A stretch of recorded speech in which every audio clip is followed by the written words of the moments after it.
আসসালামু আলাইকুম বন্ধুরা, স্বাগত জানাই আমাদের কৃষি কালচার দেখতে। বন্ধুরা, প্রায় 25 দিন পর আসলাম বাগান দেখতে। এই 25 দিন আমি ব্যস্ত ছিলাম। এই 25 দিন আমি এত ব্যস্ত ছিলাম যে খামারের কথা আমি প্রায় ভুলেই গেছিলাম। তাছাড়া এখন যেহেতু বর্ষাকাল, গাছে পানি দেওয়া লাগে না, সেজন্য আমার বাগানে আসার তাগিদ ছিল না। তো এসে দেখলাম যে পুরো বাগানটা একটা ঘন ঝোপঝাড়ে পরিণত হয়েছে। মাশাআল্লাহ, গাছগুলো সুন্দর বাড়ছে একদম। প্রকৃত যে বাগান যেটা বলে সেই বাগান হয়ে উঠছে একদম। মার্শাল্লাহ, আলহামদুলিল্লাহ, আমার একটা বাগান হয়েছে, আমি শুকরিয়া আদায় করি। প্রচুর বাঁশ হয়েছে, কলা হয়েছে, নানান ধরনের নানান প্রজাতির গাছগাছালিতে একদম পুরো ভরা। বিশেষ করে পাউলুনিয়া গাছগুলো খুব সুন্দর হয়েছে। সব মিলিয়ে একটা পরিপূর্ণ বাগানের রূপ নিচ্ছে আমার খামারটা। তো দেখে খুব ভালো লাগলো। তো আসছি যেহেতু বাগান দেখতে, গাছ লাগাইতে, তো আজকে থেকে শুরু করব। 2 দিন থাকবো আগামী।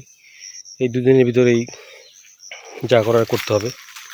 তো প্রথমেই দেখাই যে জিনাইন কলার গাছে এইবার নিয়ে 2বারের মতন কলার ছোপ আসতেছে। এই যে এখান থেকে বেরোচ্ছে, এই যে এটাই কলার মোচা বলে যেটাকে, এই কলার মোচা। কিন্তু গাছটা হেলে পড়ছে, গাছটাকে সাপোর্ট দিতে হবে। তো কাজকাম শুরু করে দেখলাম ব্যারিকেড পেয়ারা গাছে পেয়ারা ধরছে। এই যে 1 মাস আগে ফুল দেখে গেছিলাম, অনেকগুলো ফুল ছিল, কিন্তু দুঃখের বিষয় মাত্র একটাই পেয়ারা ধরছে। যাই হোক, আলহামদুলিল্লাহ, ভালোই হয়েছে। এটা হচ্ছে কোকোয়া গাছ।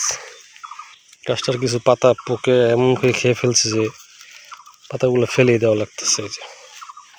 এই যে পোকায় খেয়ে একদম শেষ করে ফেলছে। এই গাছটা অনেক বড় ছিল, বাঁচার সম্ভাবনাও আছে। ওই পাশে আরও একটা আছে কোকোয়া গাছ। তো পুরো আগাছায় ভরে গেছে বাগানটা। কিছু গাছ মরেও গেছে, এই যে ড্রাগন গাছ। আবার কিছু গাছ অত্যাধিক বাড়ছে। এটা হচ্ছে লাল চন্দনের চারা। গাছটা একদম হেলে পড়ছে, এটারে যত্ন নিতে হবে। গাছটারে গোড়ায় একটা বাঁশ পুঁতে দিয়ে বেঁধে রাখতে হবে। আর এটা মৌলের বালতিতে রাখে, এক তো আমি খেতেই পারি নাই, খাবো কীভাবে? এত পোকার আক্রমণ হয়, এই যে পিঁপড়ার আক্রমণ হয়েছে।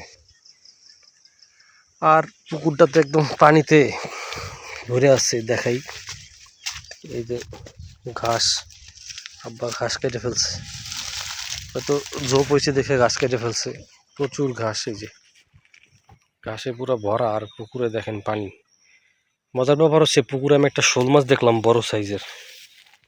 মনে হইলো যে শোল মাছটা এই পানিতে রয়ে গেছিল, এখন একটু নতুন পানি পেয়ে বড় হইতেছে। মাশাআল্লাহ, এটা একটা ভালো দিক। কিন্তু এটা বাচ্চা দিবে কিনা জানি না, কারণ বাচ্চা দিলে তো নারী পুরুষ থাকতে হবে। দেখা যাক এটা বাচ্চা দেয় কিনা। আর এবার পুকুরের জান খুলে দিব, যাতে বর্ষাকালে মাছ পানি সবই ঢোকে। এদিকে আখের ছোপ হয়েছে অনেক। আর বড়ই গাছগুলাও বড় হয়েছে, হয়তো এবার ফুল আসবে। তো এত ঝোপঝাড়, এত গাছ, কোনটা রেখে কোনটা দেখাবো সেটা একটা ব্যাপার। এখন আসছি যেহেতু, আস্তে ধীরে পরিষ্কার পরিচ্ছন্ন করবো বাগানটা, কাজকামও শুরু করে দিব। আর এত গরম, বেশিক্ষণ থাকাও যাবে না। তো আজকে যেহেতু আসছি, আস্তে আস্তে করে কাজকাম শুরু করে দিব। কিছু গাছের চারা নিয়ে নতুন মাটিতে লাগাবো, যেহেতু ওই পাশে আমার আর একটা বাগান বা খামার হইতেছে। নারকেল গাছগুলো মাশাআল্লাহ ভালোই বড় হয়েছে। তো গাছ দেখালে আসলে বিশাল ভিডিও হয়ে যাবে, লম্বা। কারণ এত গাছ লাগাইছি আমি, আলহামদুলিল্লাহ, শেষ নাই এগুলার।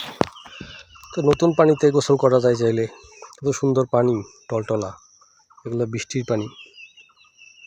তো আসছি, দেখতে থাকবো কিছুক্ষণ, তারপর আস্তে ধীরে কর্মপরিকল্পনা নিব যে কীভাবে এই খামারটাকে আরও গাছগাছালি লাগাইয়া চলে যাওয়া যায়।